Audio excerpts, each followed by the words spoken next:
होतं, थोडी रिस्क आहे, पण तूच फिक्स आहे. म्हणलं आग लोक तुझ्या गाडीला, तू मावळा नाही रे. अरे मला कळत नाही. अरे परवा दिवशी मी त्या शिवनेरीवर गेले दादा. बरं, गड किल्ले आपल्या बापाची इस्टेट आहे का? आपल्या बापानं 7-12 नावावर केलं का आपल्या? मग तुम्हाला लाज वाटत नाही का स्वतःच्या गर्लफ्रेंडचं नाव दगडावर लिहायला? हा, असा दिल काढितो, असा दिल, आणि त्या दिलात बाण काढितो. तोच बाण मी तुला घालणार, तू फक्त दिस मला महाराज. आणि त्यात लिहितो सुशील वसे सुशीला, अरे तिला घाल चुलीला दे पेटवणीला. कधी कधी इतकं माझं मस्त खालतं सळकट सट, म्हणजे कसं सांगू तुम्हाला. अरे त्या मावळ्यांनी देह पणाला लावला रे. पण आपलं कसं आहे, आमच्या देशात हजाराचं बंडल ज्याच्या खिशात त्याचं नाव दारिद्र्य रेषात. कळलं, त्यालाच कळलं महाराज. समजून घेत जण, पटवून घेत जा. लय अवघड आहे दादा आपलं. इमानदारीनं सांगा, मायबापावर खोटं बोलणार नाही. कधी मॉलमध्ये वगैरे गेला असाल हां, किंवा एखाद्या हाय प्रोफेशनल दुकानामध्ये, ब्रँडच्या दुकानामध्ये गेला असाल, तर तुमची हिंमत आहे का एकतरी रुपया कमी करायची? स्वीटकॉर्न म्हणजे मकाचं कणीस, स्वीटकॉर्न. हे मकाचं कणीस तुम्ही जर मॉलमध्ये गेलात, साधं मकाचं उकडलेलं कणीस, त्याचे दाणे काढून अर्ध्या कणसं तुम्हाला 120 रुपयाला देतात, फक्त मीठ आणि तिखट टाकून. त्याच मकाचे पॉपकॉर्न तुम्हाला 420 रुपयाला देतात जेव्हा तुम्ही पिक्चर बघायला जाता. कधी जाऊन बघा, तिथं तुम्ही एकही रुपया कमी करत नाही, का तर तिथं अनएज्युकेटेड, अनप्रोफेशनल वाटतं जर तुम्ही पैसा कमी केला.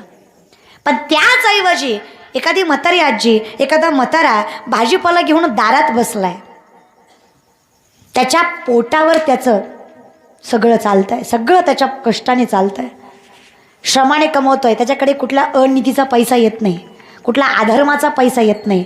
पण त्या म्हातारीचे बटाटे घेताना 2 रुपये कमी घे, 5 रुपये कमी घे. भिकारी का तुम्ही? हां, कळत नाही रे दादा मला. मग हे तुम्हाला दिसत नाही? जिथे गरज नाही तिथं पैसे देतात, आणि जिथं गरज आहे तिथं हिम्मत आहे का तुमची सोनाऱ्याला कर्णावळ कमी कर म्हणायची? हाय का हिम्मत असेल तर त्याला म्हणायचं 51,000 भाव चालू आहे ना, 50 न दे. आर तू शेठ तुझ्या घरचा देईन का 50 न? देईल का? नाही देणार. मग तुम्हाला काय वाटतं, या शेतकऱ्यांनी कमवलेलं, या शेतकऱ्यांनी उगवलेलं सोन्यापेक्षा कमी आहे? अरे माझं धान्य सोन्याच्या वरचं आहे, त्याला भाव सुद्धा सोन्याच्या वरचाच असला पाहिजे. आणि तुम्ही किती बोंबला रे, तुम्ही सरकारपाशी जाऊन किती बोंबला, तुम्ही सुखी होणार नाही. शेतकऱ्यावर मी तुमच्यासारखी लेकीची, माझा बापही शेतकरी आहे, माझी विनंती आहे, जर तुम्हाला सुखी व्हायचं आहे ना, तर एक अधिकार प्राप्त करा, तुम्ही सुखी व्हाल. आपल्या महाराष्ट्रातला, आपल्या भारतातला शेतकरी तेव्हा सुखी होईल.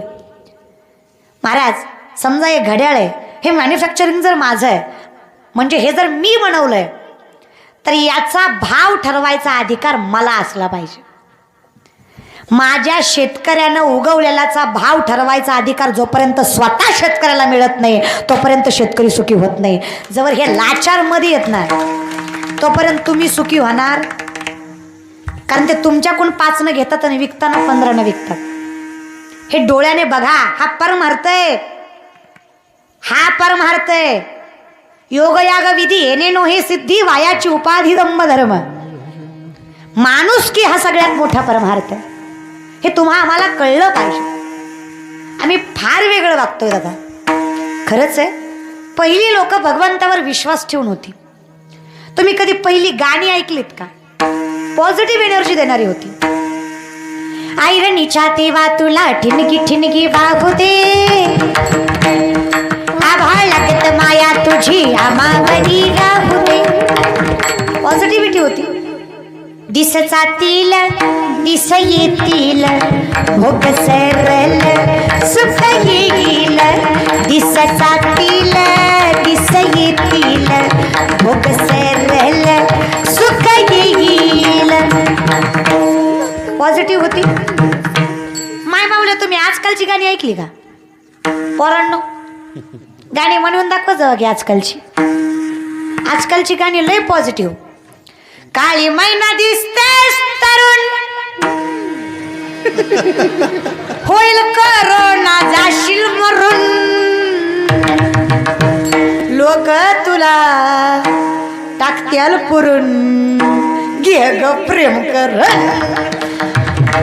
मला मारताना काय आग लागते काय तुम्हाला? इतकी पॉझिटिव्ह गाणी. आगवाय आगवाय आगवाय, पुढचं मला येतच नाही.